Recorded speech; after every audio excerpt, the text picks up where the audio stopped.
Hello and namaste. Welcome to my YouTube channel, Go Slow Yoga.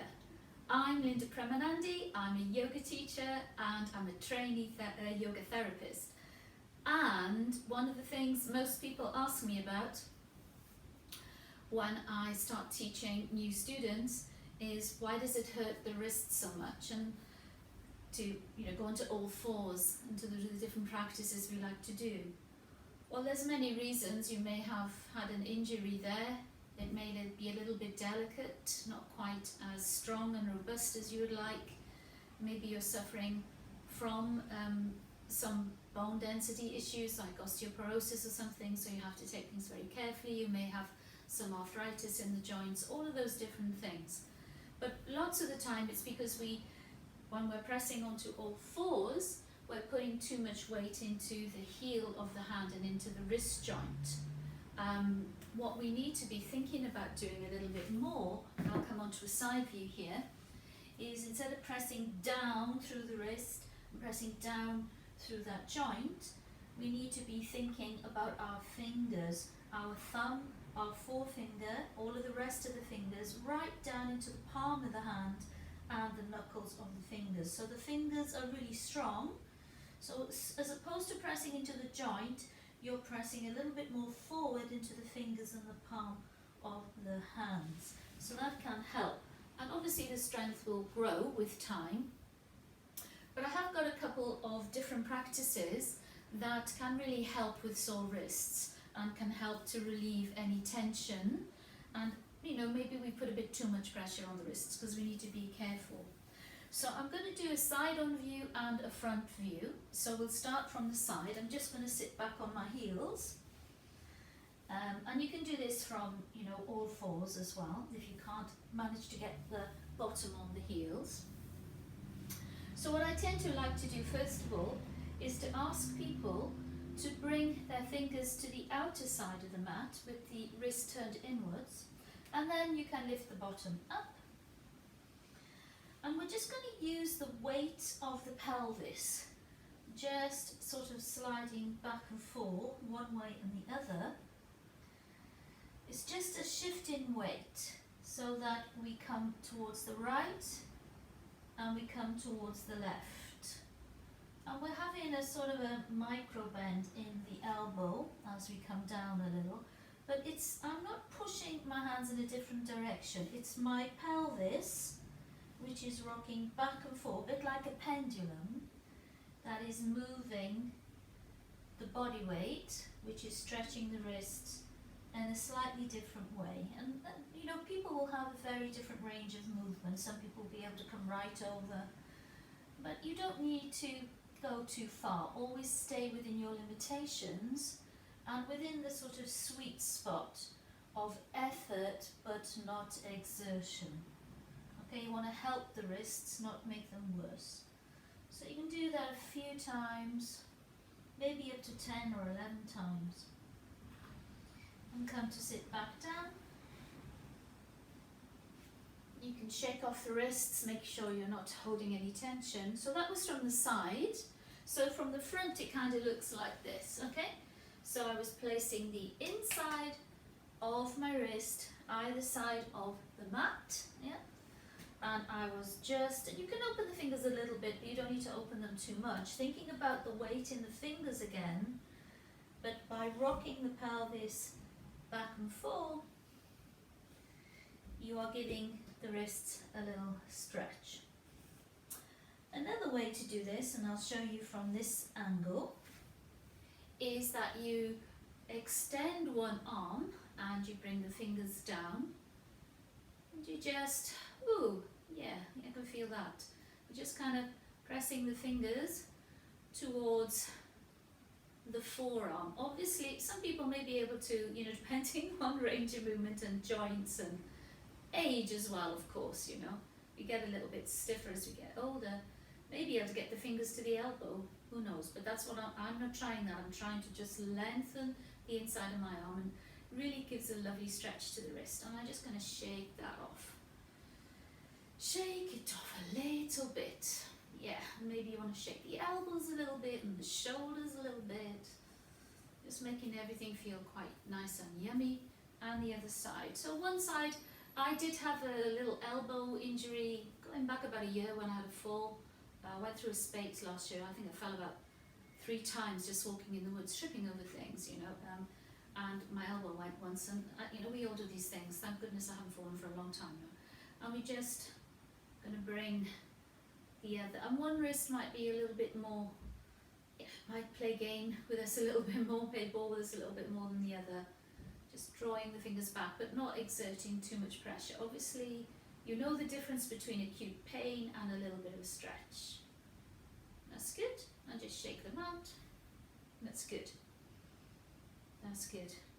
Another good way to just kind of give your wrists a massage or a little bit of yoga for the wrists is to bring the base of the wrist together, link the fingers together, and then do this little kind of rotation of the wrists, but it's supported by the forearm, so it feels really safe, and then do it the other way. That can be really, really lovely. And shaking out, and also this kind of fingers coming back and just getting rid of stress and tension, especially for people who are on computers all day long, shake it out. And there's another stretch I'm going to show you. Again, I'll show you from the side first.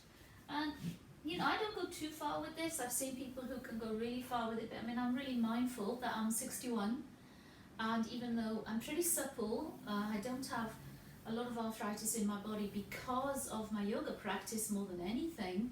I still need to be mindful that I need to take care of where I am in this moment in my body, okay? I'm not 25 anymore, sadly, okay? You might be 25 and still have sore wrists, so it doesn't really follow. So I'm going to point my fingers towards my knee, okay? So I'm doing it with one hand at a time initially. So I'm going to point my fingers toward my knee. I'm going to lift my bottom up. I'm going to lift my bottom up.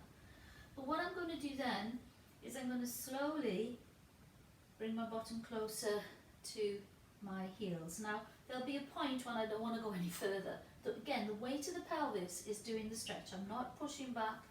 Weight of the pelvis is doing the stretch. So this really opens out this part of the arm, the elbow, the other, from the wrist up the inside of the forearm. And the further back you go, the more the stretch is going to be. But you just take it slow. I'm going to come up. I'm going to shake that off. I'll come up onto my knees and just be mindful that you really stretch the wrist in a way you've maybe never stretched it before. So just be very mindful of that. And I'm going to come back with my left hand this time, coming towards my knee. And I'm just going to gently, now this arm is more, it's tricky because of the injury I had. So I'm not coming back as far with that. I'm being just careful with it. I can feel that it doesn't really want to come back as far. So I'm breathing deeply.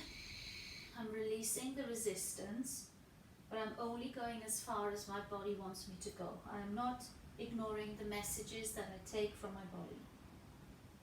We've all done that on occasion, and you know where it gets us. I can feel now that it feels quite open, so I'm okay to put my bottom on my heels.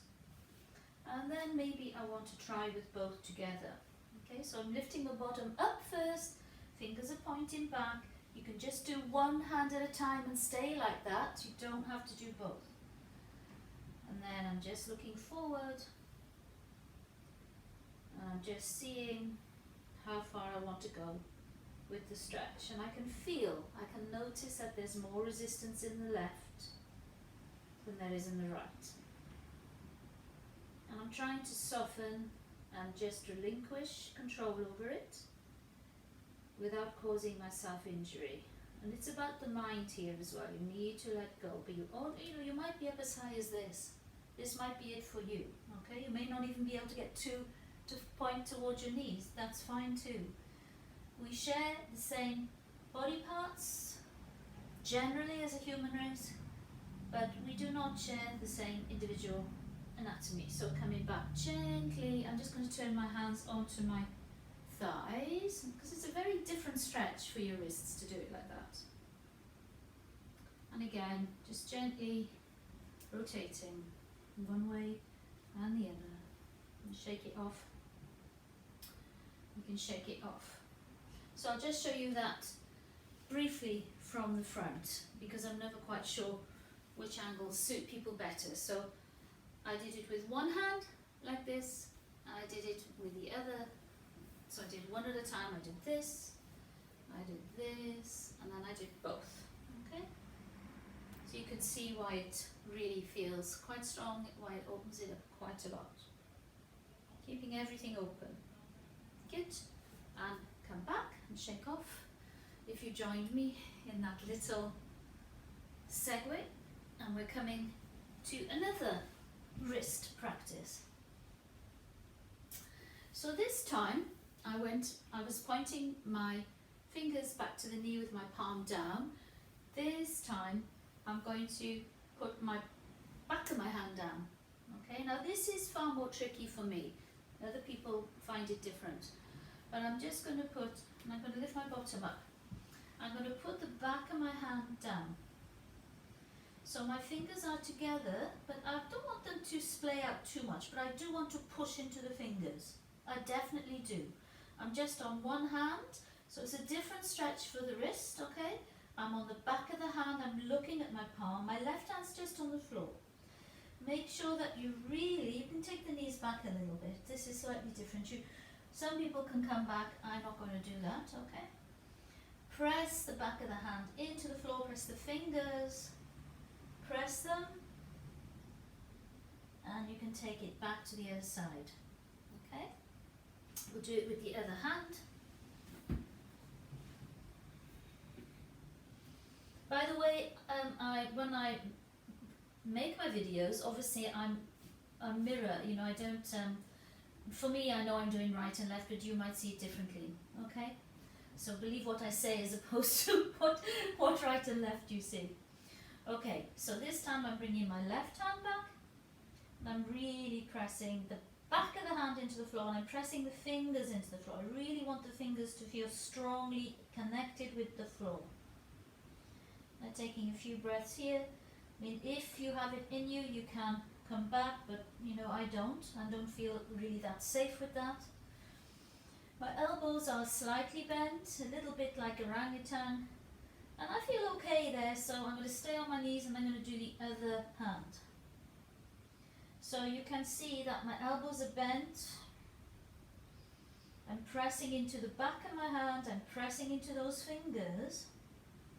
But I'm releasing my shoulder. I don't want tension in my shoulder and my neck. My head is down.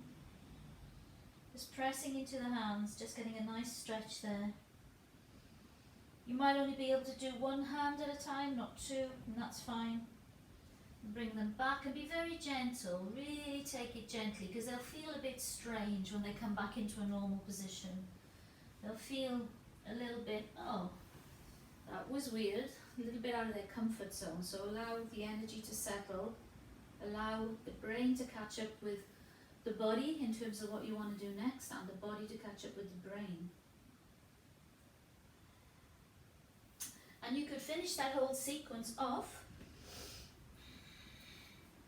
with some individual rotations. Doesn't matter which way you go. You could do one hand at a time by holding your elbow, so that you really get into the wrist rotation and nothing else is moving. I'm doing the other one. You can keep your hands, the fingers closed, or you can open them. But I really quite like holding the elbow there, because I can really use the wrist, and then both together, a bit like conducting or doing skipping ropes, whatever. That's it. And then out with the tension. Really get the tension out, and finish with this one. Bringing the heels of the hands together, fingers are interlaced, and then you just do your piston movement one way and the other way, and shake it out. Shake it out, and just relax. And this can be a practice if you're on a computer all day long. It doesn't mean to say that you practice yoga and you have, maybe felt some pressure on your wrist. It could be anything. It could be anything. Maybe you go to the gym and do press-ups and you know, you feel it in your wrists more. Or maybe, as I say, you're at a computer desk all day long, or knitting or crochet, all those different things that, you know, can give us tension. So close your eyes. Nice long back, nice soft front. And just notice your hands, your wrists, notice the sensations. Notice if there's more freedom there, more range of movement, and a little bit of a glow around the wrist. Namaste. Thank you for practicing with me. If you like the content of my videos and you think it's valuable, then click the like button and subscribe. I update regularly and I teach in a Rishi culture, traditional classical yoga way. So it encompasses the Hatha yoga, the breathwork, the philosophy, the ethics and meditation, all of the things I think can bring a really, really beautiful, helpful attitude and system into your lives. Thank you. Bye-bye.